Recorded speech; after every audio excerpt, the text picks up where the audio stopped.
Welcome back everyone. Today I wanted to take a look at the Greyhill Incident. This is a first-person survival game that's about an alien invasion. This game came onto my radar after I was doing research for another video that I'm going to upload soon, but I found this game really interesting and I wanted to cover it just to see what it was like and do more research on it. This game has only been on Steam for about 5 months. Looking at their Steam page, they describe this game as this atmospheric survival horror game is about a classic alien invasion story which is taking place in an outlying village during the early 90s. Outlast the invasion as an average guy and collaborate with neighbors. Sneak, run, fight, but use your ammo and baseball bat with caution. So far, there's only a 1.5-minute gameplay trailer from their Steam page that started us off with a spaceship that's abducting someone named Henry based on the character yelling at his name. This trailer showcases what the game setting and assets will look like. From this trailer, we can get a glimpse of what the aliens' weapons and place includes. The gun looks pretty stubby, a revolver type. We also get to see the bat when the character named Ryan Baker will get to play as smacks an alien over the head. There's also a cat the character is carrying that seems to have some alien tech embedded into it. He doesn't use this as a weapon, but more like a detector of some kind, which is odd, yet I find interesting. But I do wonder if it was a pet within a neighborhood that was captured and then modified by the aliens, and now we can use it as a device. So it's going to be kind of cool to see how that plays out. We also get to see the alien themselves a few times. They look like the most common alien used in games or movies, known as the Greys, which they also mention from their Steam page. The trailer also shows the spaceships they use. I won't lie, it looks pretty impressive from what I've seen so far. We get to see it a few times during the video. I'm curious if the player will be able to interact with it at some point during the game. Aside from that, they also showcase a file that's labeled top secret in red, which lets us know that this might be a huge deal that is being covered up, which is then solidified by what Ryan says as well as the TV reporter. Lunatics and conspiracy theorists claim to have seen a UFO. They're lying.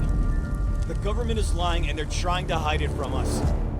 Clearly there are aliens and they're just brushing this off as some crazy conspiracy theory or conspiracists lying. There are also some books that are picked up covering alien topics. I'm not necessarily sure what these have to do within the storyline, but I'm assuming our character was brushing up on some of these topics, maybe was interested in the past and has been diving deep into them. So it's going to be interesting to see how these play out or if they play out at all. Later in the trailer, we could see another character that's wearing a tinfoil hat we get to interact with, which I can only assume is a character named Bob the Lunatic, who is said to be Ryan's brother as well. There's another character called the Veteran, but I didn't get to see him when I was watching the trailer, so I'm not necessarily sure what he looks like, though we did get to hear him over the intercom or the walkie-talkie, whatever you guys want to call it. Maybe he'll make an appearance in future gameplay releases or other trailer releases, but at the moment we don't necessarily know what he looks like. But I am curious to see how much character interaction we get to do due to the devs mentioning that the neighborhood is communicating through walkie-talkies, as I mentioned. Also an interesting element for this game, but it does beg the question how much of it we're going to be doing alone, just being guided over the radio. Aside from that, the visuals look great. The character models so far look great as well. Assets like the cornfields, home/barn interiors look like they have great textures on them, which makes them look even better.